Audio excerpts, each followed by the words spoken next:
Right, morning everybody. So what we're going to do now for step one of these animal silhouettes is we're just going to cut out a silhouette. So this is an example. So we want to find a shape that we can easily see what it is. So I've done two here. I've done one on black and one on white. I've done an elephant and I've done a baboon.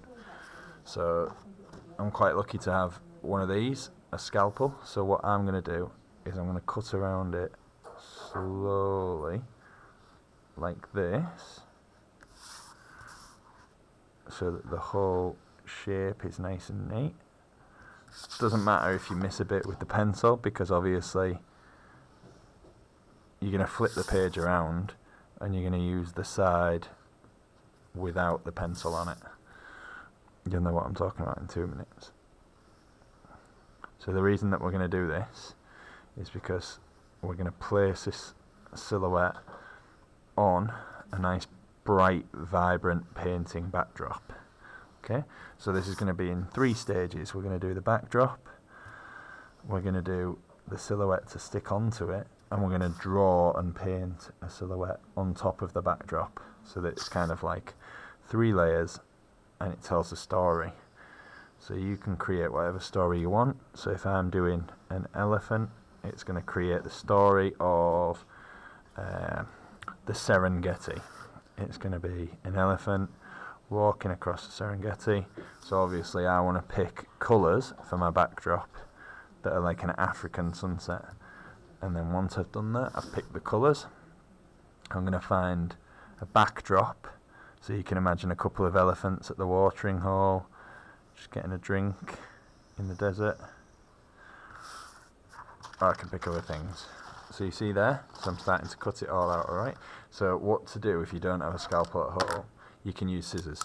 So all you have to do is be really, really careful. Put your scissors down like that, and then pull on them, like so, in the large bit, and then you've created your hole.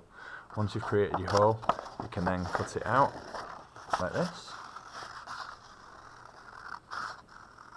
And you just be extra neat.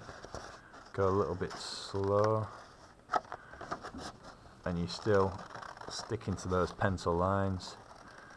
And the reason that you've got to be precise with this is so that when you cut it out and you flip it over, it's nice and neat, okay? So I'll do a little bit more with the scissors. You can see, and also as well, if it's all getting in your way, you can just chop the bit that you don't need off and just toss it to the side so that you've got your silhouette, okay? So I'll just finish these legs off.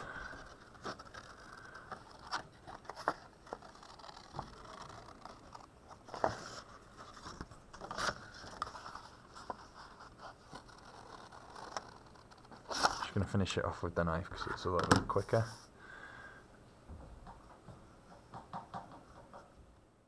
If anyone has got a scalpel at home, then please make sure that you're using a mat as well, because you can really do some damage on the table with this.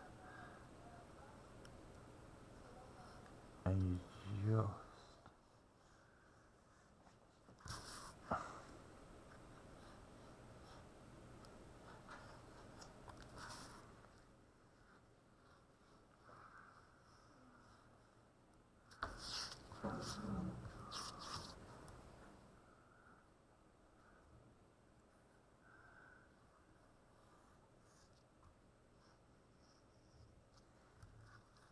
just try and be as accurate as you can, because when you pull it all off like that, it makes it so much easier when you've cut right up to the edges, because then it just all falls out like so.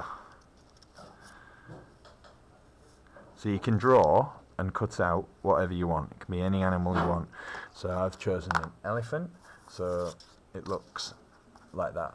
So step 2, you're going to get some sponges and you're going to paint a backdrop like that, so that when you put the silhouette onto the backdrop, it looks like that, okay? And then that's upside down, I've just realised. So step 3 is you're going to draw a kind of scene at the bottom, and it's going to work like that. If you were to draw like a shark or a fish or something like that, you'd use another colour challenge like that, so that when you stick it on, it kind of looks like that, okay? So step 1, lesson today, is just cut out the silhouette, okay? To draw it should take you about 25 to 30 minutes, but I just thought I'd do that before the video. And then once you've drawn it out, you're just going to cut it out, and then that's it. That's all we want for lesson 1. And then once you've done lesson 1, wait for the lesson 2 video. Alright, thank you.